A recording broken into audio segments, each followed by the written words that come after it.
hit that like button, subscribe to Gators Breakdown if you haven't done so yet, and let's start up front on the defensive line. And guys, I'm probably going to go ahead and do it. Cam Jackson going to be the need to have the biggest impact label for me right now. Needs to take over for Jervon Dexter. Hopefully won't have to play as many snaps as Jervon Dexter.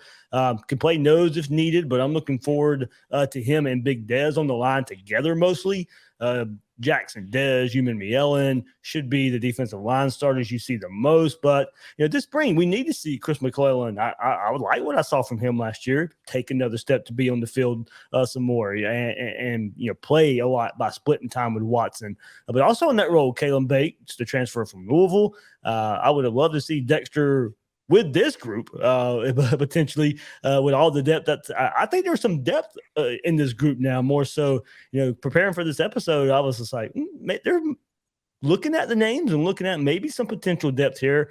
I cautiously, optimistically feel better about the depth now up front on the defensive line. I'm not saying it's going to be excellent. They're not going to take this huge, big step and become this dominant force, but I think maybe a serviceable group here with the transfers and the development of some of the younger guys on the roster right now. So, I hope the spring goes a long way in making this a serviceable unit. Also, Tyreek Sapp, Justice Boone, guys that are back as well. There's some names. There's some name recognition, some names that we know right here along this defensive front. And I think they have some more depth to be able to rotate a bit more, not be so exhausted and have to stay on the field so much, stay healthy as well. But Kelby Collins, also true freshman, early enrollee, also from everything I'm hearing, coming on fast as a high-profile recruit behind the scenes. We'll see if that translates to on the field this spring as well. So not trying to get too far ahead of myself with this group, but I expect more. Going through these names and going through the young guys and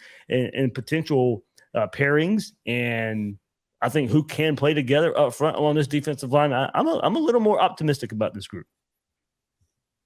The incoming freshman class, this is another position that they absolutely knocked out of the park. I'm so high on Collins. I'm very much looking forward to seeing him get an opportunity early. I think he will. I think he's definitely a guy that can make an impact on the defensive side of the ball early in his career.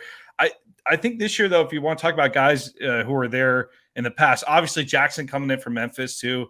Just the way that guy, the size and the speed together is it doesn't make sense to the eye when you look at it. He's absolutely an NFL talent. Jackson will definitely play in the league one day at some point. McClellan, though, is absolutely, I think, the guy who you really want to circle and say, that guy, if he comes on and develops, it takes another step this year, I think he is going to be a key piece there. Him and Sapp, if those two guys can come in. I know Sapp hasn't had a huge impact yet, but he got in. He was a steady player throughout last season. But I think we know who Uman-Mielen is. We know who Watson is. Like, we know some of these things. And I would throw Boone in that mix in terms of guys that need it. McClellan, Boone, and Sapp, if those three guys can take the next step, and we could supplement that with a couple of those freshmen along with Jackson. And I look at Banks. I don't know if I look at him as an immediate impact guy. I think he might need a year or two to develop. But if those three guys in particular that were here last season can take that next step, in particularly McClellan, I think the defensive line can definitely take a step forward this year. I look at it, I think Uman-Mielen's the key. He had 9.5 tackles for loss, 4.5 sacks last year. He's kind of where Brenton Cox was last year, where we were saying, hey, came on late in the year. If he can put it all together, you're looking at a guy who can get 10, 11 sacks. Armstrong's going to blitz a lot. And so there's going to be some opportunities where Uman-Mielen has one-on-one battles on the outside.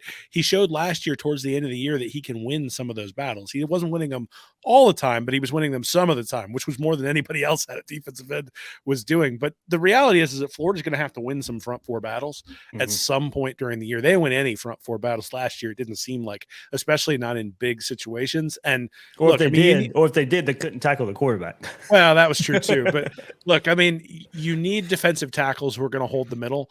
And I think with Jackson, Watson, and McClellan, and maybe Banks as well, you start to see sort of the framework for being able to hold up in the middle.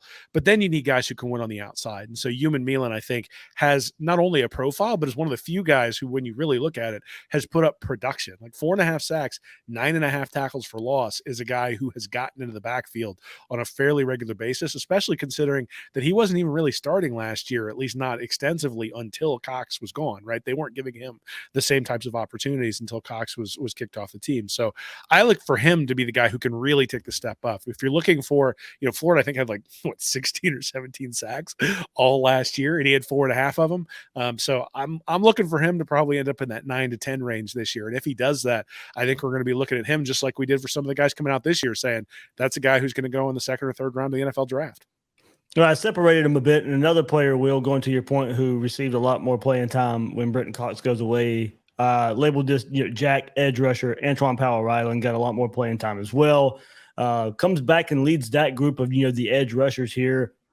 But behind him, oh my, Jack Pyburn, getting into the rotation. That's a second-year player. Hope he can break through. True freshman TJ Searcy has impressed in the early workout, so hopefully that translates to once these guys hit the field as well. But these guys behind Powell-Ryland are going to get every opportunity to prove that they can be a depth piece and in the rotation with Powell-Ryland and Human Milan.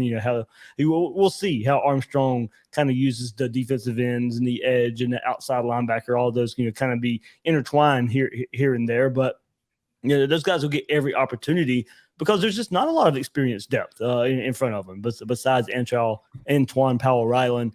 But a couple other things I think we should probably look here for this spring with the change, with Armstrong coming in. Could we see players that have played other positions get a shot? Could Scooby Williams, if he can't crack through at linebacker, could we see him play in a role that he played more in high school, this edge pass rusher role? So could Scooby Williams maybe have a position change throughout this? Kelby Collins, will bring his name up again as well, could be here in certain situations. He told us on the Gator Collective interview a couple weeks ago, he's playing almost everywhere up front right now. So could Kelby Collins, be used in certain situations as more of a jack edge pass rusher type of role? So, either way, it doesn't matter. Heading into this spring, Powell-Ryland, that's the only experience Florida has at this edge jack role. Yeah, I think it's interesting that, he's going to have to hold up, right? He's going to be the anchor there. But one thing that you will notice is that Powell-Ryland struggled in coverage last year. There were a lot of times where they had the simulated pressures where he was asked to drop into zone coverages. I don't think Armstrong is going to do that all that much. I think he'll have some times where he runs the sim pressures, but for the most part, he's a guy who's sort of it's not bend and don't break. It's the opposite, right? He gives up a bunch of big plays, but he also brings the house a lot. And so in that situation, you're going to be putting guys like Powell-Ryland in a situation where they can succeed. Instead of dropping them into coverage, you're going to have a guy who's equipped to come off the edge and potentially win when they come off the edge. I think, Nunnery is somebody who is one of those sort of tweeners between safety and linebacker. And so you mentioned that I would think like a guy like Jaden Robinson, you might be able to get him on the field by situationally taking a guy who maybe is a little bit better in coverage, and then you give the offense something to think about, because you can start wondering, are they going to run a simulated pressure? Like that was the thing when either Human Milan or Powell-Ryland dropped into a zone last year. I looked at that and said, you're kind of doing exactly what the offense wants you to do. Like, I don't want those guys rushing the passer if I'm the offense. I want those guys in coverage in a zone. We'll pick them apart. And so I suspect that that's really going to be the thing, is sort of getting back to the basics and saying, what do my guys do well? And if you've got Powell-Ryland in there and you've got Human Milan in there, get them after the quarterback and then free up somebody else to do the different things you want to do. Pyburn, we just haven't seen anything from, and obviously Searcy, we've heard a lot of good things about, but there's not a whole lot of depth there. So to think that somebody might jump into that role, yeah, absolutely, right? It's a pass rushing role. People like rushing the passer. Like you're not gonna make a linebacker angry by putting him on the outside and saying, go get him. So the question will be, can you hold up in the run game? Right. That'll be the question. And that's where maybe Pyburn has an edge as the backup there. He's a big dude. He's going to be able to set the edge. So depending upon what you're trying to do and who you're playing, I think may dictate what happens, right? If you're playing a spread team like Tennessee, you're going to want more speed out there. A guy like Pyburn, it almost reminds me of like in the NFL or in the NBA, where you've got centers that against some teams you can play. Like Rudy Gobert is a great example for the Timberwolves. Like you can play him against some teams, and then other teams will just run him right off the court.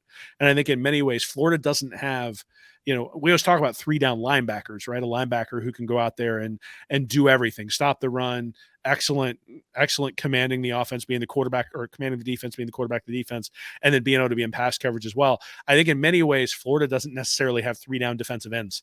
And so, Human Milan and Powell Ryland are smaller guys. There may be an opportunity to kick somebody out to defensive end on first down, second down, keep those guys fresh when they come out to rush the passer. Pyburn's the name that I was going to focus on too. I would like to see him develop and take that next step. Maybe this is Jacksonville. I'm a Jacksonville native, so maybe it's the Jacksonville in me, but I look at him playing at Bulls and I look at that profile he had wrestling as well. And I feel like maybe we haven't seen a ton of him, but if you guys talk about him maybe being a little weaker in pass coverage, like we haven't really been great at stopping the run or stopping the pass the last couple of years. It'd be cool to be good at one of them this year.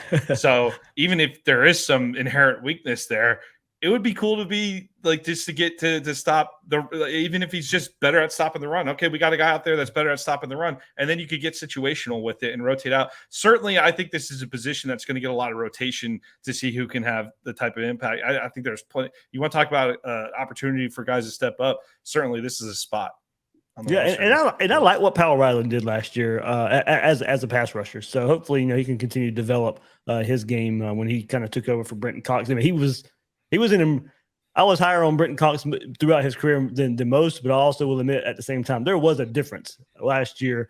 I thought Cox was playing well, but Powell Ryland did some things as far as rushing the passer that I didn't see from Brenton Cox last year. So hopefully he can continue to develop that role a bit more. Yeah, they just didn't ask him when they asked him to go into coverage, they were asking him to do something that he wasn't very good at. Yeah. And I think the Tennessee game was one play I remember very particularly where they asked him to drop back, and I was like, yeah, no. And that's okay, right? Like, right, that's the thing, is if you could rush the passer, like guys who could rush the passer get a lot of money in the NFL. So, if you've got a guy who's good at that, let him do that. But to then just say, and this was, I think, maybe the undoing of Patrick Toney when you really look at it, is I'm going to run my simulated pressures irrespective of what my personnel can do. And I'm going to put a guy who's better at rushing the passer in coverage, and I'm going to put a guy who's not very good at blitzing coming in and blitzing instead of sort of vice versa and doing things that way. I suspect Armstrong's gonna be able to take a fresh look at the personnel that he's got and decide how to put guys in the situation to succeed. Want more Gators Breakdown? Join Gators Breakdown Plus. Starting at $3 a month. Get access to unique episodes, plus a blog, chat room, giveaways, shout-outs, and more. Gators Breakdown Plus is furthering the interaction with fans and listeners like you. Head to gatorsbreakdown.supportingcast.fm to join Gators Breakdown Plus today.